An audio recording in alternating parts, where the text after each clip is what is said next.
नमस्कार मित्रों, स्वागत है आपका भगवत गीता के इस वीडियो में। आज हम भगवत गीता के 7वें अध्याय ज्ञान विज्ञान योग का सारांश जानेंगे। यह अध्याय भगवान श्री कृष्ण द्वारा अर्जुन को दिया गया अत्यंत महत्वपूर्ण उपदेश है, जिसमें ज्ञान और विज्ञान के माध्यम से भगवान के स्वरूप, उनकी महिमा और उनकी कृपा का वर्णन किया गया है। इस अध्याय के माध्यम से भगवान श्री कृष्ण ने हमें यह समझाने का प्रयास किया है कि कैसे हम उन्हें जान सकते हैं और उनकी शरण में जाकर मोक्ष प्राप्त कर सकते हैं। इस अध्याय की शुरुआत में भगवान श्री कृष्ण ने अर्जुन को बताया कि वह ज्ञान और विज्ञान दोनों की शिक्षा देने जा रहे हैं। यहाँ ज्ञान से तात्पर्य है शास्त्रों में वर्णित सिद्धांत और ज्ञान की धारणाएं, जबकि विज्ञान से तात्पर्य है उस ज्ञान का व्यक्तिगत अनुभव। श्री कृष्ण ने कहा कि जब व्यक्ति इन दोनों को समझ लेता है, तब वह अपने जीवन के उद्देश्य को समझ पाता है और मोक्ष की ओर बढ़ सकता है। भगवान को जानना ही सबसे बड़ा ज्ञान है। इस ज्ञान के माध्यम से व्यक्ति संसार के मोह माया से ऊपर उठ सकता है और ईश्वर की शरण में जा सकता है। उन्होंने अर्जुन को यह भी बताया कि इस ज्ञान का प्राप्त होना दुर्लभ है और केवल वही इसे प्राप्त कर सकता है जो पूरी श्रद्धा और भक्ति के साथ ईश्वर की आराधना करता है। श्री कृष्ण ने अर्जुन को बताया कि वह इस संपूर्ण ब्रह्मांड का आधार है। उन्होंने कहा कि वह इस जगत के कारण पालनकर्ता और संहारकर्ता हैं। भगवान ने कहा कि वह अपनी योग माया से इस संपूर्ण सृष्टि को संचालित करते हैं और उनकी माया को समझना अत्यंत कठिन है। भगवान ने यह भी बताया कि यह संपूर्ण जगत उनकी शक्ति के 8 तत्वों से बना है: पृथ्वी, जल, अग्नि, वायु, आकाश, मन, बुद्धि और अहंकार। ये सभी तत्व भगवान की अपारा प्रकृति के अंग हैं, जबकि जीवात्मा भगवान की परा प्रकृति का अंग है। भगवान ने यह भी कहा कि यह संपूर्ण सृष्टि उन्हीं से उत्पन्न होती है और अंत में उन्हीं में लीन हो जाती है। भगवान ही इस सृष्टि के सभी रूपों में विद्यमान है। वह प्रत्येक जीव में आत्मा के रूप में विद्यमान है और इस संसार में हर वस्तु में उनका अस्तित्व है। भगवान ने यह भी कहा कि वह ही इस संपूर्ण ब्रह्मांड का संचालन करते हैं और उनकी कृपा से ही यह सृष्टि चल रही है। श्री कृष्ण ने अर्जुन को बताया कि जो व्यक्ति उनकी शरण में जाता है, वह संसार के मोह माया से मुक्त हो जाता है। उन्होंने कहा कि इस संसार में 4 प्रकार के लोग भगवान की शरण में आते हैं: आर्त, दुखी, जिज्ञासु, जिज्ञासु, अर्थार्थी, धन की इच्छा करने वाला और ज्ञानी, ज्ञान का खोजी।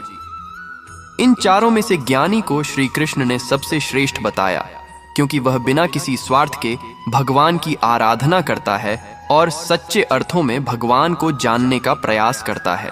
व्यक्ति सच्चे अर्थों में भगवान की शरण में जाता है, वह जन्म मृत्यु के चक्र से मुक्त हो जाता है और मोक्ष प्राप्त करता है। उन्होंने अर्जुन को यह समझाया कि ईश्वर की कृपा से ही व्यक्ति इस संसार के बंधनों से मुक्त हो सकता है और जीवन में सच्ची शांति प्राप्त कर सकता है।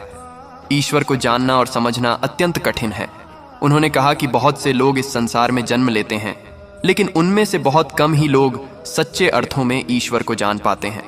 भगवान ने यह भी कहा कि जो व्यक्ति भगवान को जानने का प्रयास करता है, वह माया के जाल से बच सकता है और ईश्वर के साथ एकाकार हो सकता है।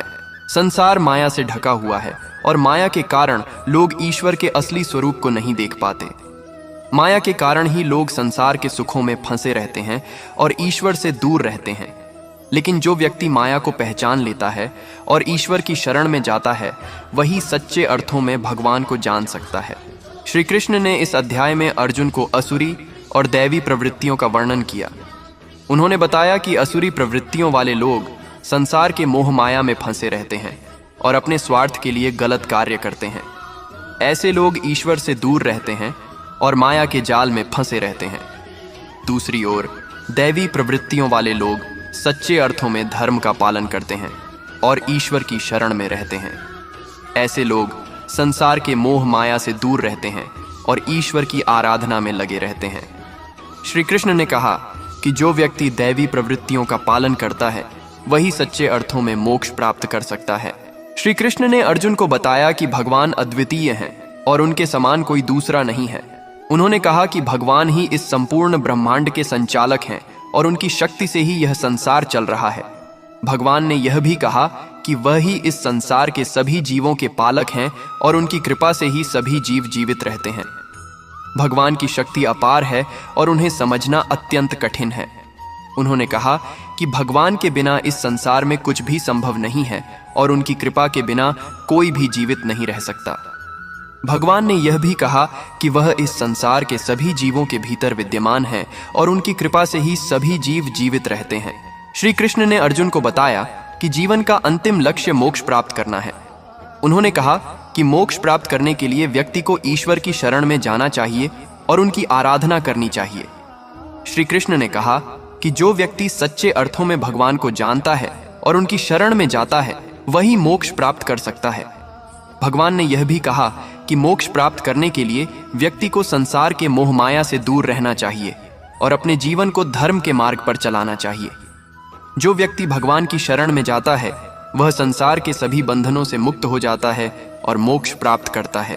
भगवान श्री कृष्ण ने इस अध्याय में श्रद्धा और भक्ति का भी महत्व बताया। उन्होंने कहा कि जो व्यक्ति श्रद्धा और भक्ति के साथ भगवान की आराधना करता है वही सच्चे अर्थों में भगवान को जान सकता है। श्रद्धा और भक्ति के बिना भगवान को जानना संभव नहीं है। उन्होंने अर्जुन को यह भी बताया कि भगवान की कृपा से ही व्यक्ति श्रद्धा और भक्ति प्राप्त करता है और उसकी कृपा से ही वह मोक्ष प्राप्त कर सकता है। भगवद गीता के 7वें अध्याय का मुख्य उद्देश्य यह समझाना है कि भगवान को जानने का मार्ग क्या है और मोक्ष की प्राप्ति कैसे की जा सकती है। ज्ञान और विज्ञान के माध्यम से ही भगवान को समझा जा सकता है और उनकी शरण में जाकर ही मोक्ष प्राप्त किया जा सकता है। श्री कृष्ण ने यह भी बताया कि भगवान की माया अत्यंत कठिन है और उसे पार करना सरल नहीं है, लेकिन जो व्यक्ति भगवान की शरण में जाता है वह इस माया को पार कर सकता है और मोक्ष प्राप्त कर सकता है। भगवान ने यह भी कहा कि जो व्यक्ति श्रद्धा और भक्ति के साथ भगवान की आराधना करता है वही सच्चे अर्थों में भगवान को जान सकता है और मोक्ष प्राप्त कर सकता है। भगवद गीता का 7वां अध्याय हमें यह सिखाता है कि भगवान को जानने के लिए श्रद्धा, भक्ति और ज्ञान की आवश्यकता होती है। श्री कृष्ण ने अर्जुन को यह बताया कि भगवान की शरण में जाने से ही जीवन में सच्ची शांति प्राप्त की जा सकती है और मोक्ष की प्राप्ति की जा सकती है। इस अध्याय में श्री कृष्ण ने भगवान के स्वरूप, उनकी महिमा और उनकी कृपा के बारे में विस्तार से बताया है।